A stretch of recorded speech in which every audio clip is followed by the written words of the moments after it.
Imagine moving into your dream home, only to find it's a nightmare you can't escape. In 1975, the Lutz family experienced just that, when they spent 28 days living inside one of America's most infamous haunted houses, 112 Ocean Avenue, Amityville, New York.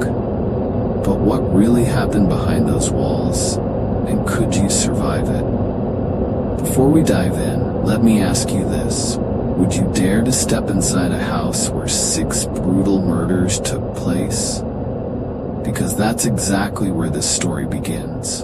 On November 13th, 1974, Ronald DeFeo Jr. brutally murdered his parents and 4 siblings while they slept inside their beds at this very house.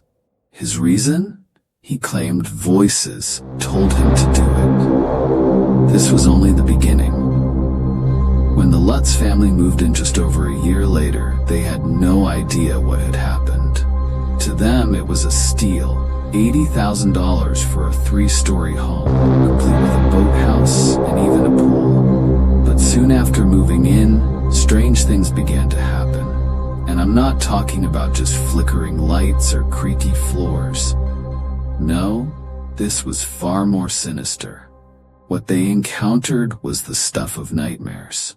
What would you do if you were woken up every night at exactly 3:15 a.m.? That's what happened to George Lutz, the exact time the DeFeo murders took place. What started as an eerie coincidence quickly turned into a living nightmare. Soon, strange odors filled the house, cold spots appeared out of nowhere, and green slime, yes, green slime, oozed from the walls and keyholes. The Lutz family couldn't explain it. Then came the red eyes in the window. Their daughter, Missy, spoke of a creature named Jody, a demonic pig with glowing red eyes. And if you think that sounds insane, the family swore they saw it too.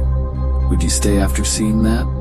But the breaking point came when George, already disturbed by the nightly 3:15 wake-ups, witnessed something terrifying in the living room. He saw Kathy Lutz levitating off the bed, helpless in midair.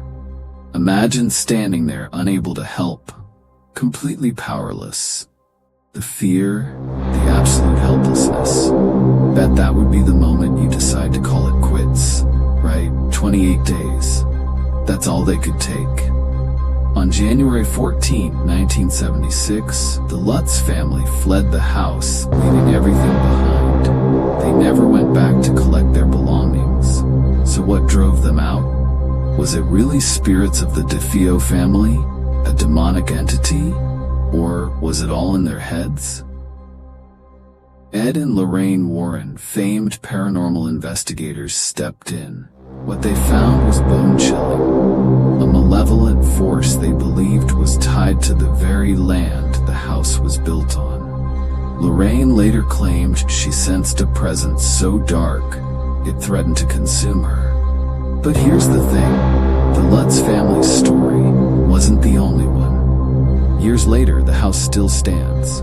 And while some claim it's just an ordinary home today, the legend of Amityville lives on. It begs the question, do the horrors of that house remain inside those walls, waiting for the next family to move in? Or was it all just a twisted fabrication? What do you think? Is the Amityville horror real, or simply a tale that got out of hand? Let's hope you're not watching this alone at 3:15 a.m. If you want to hear more stories like this, packed with mystery and thrill, make sure to hit that subscribe button. We've got more chilling tales waiting for you at TalesNet. But hey, don't say I didn't warn you. Subscribe if you dare.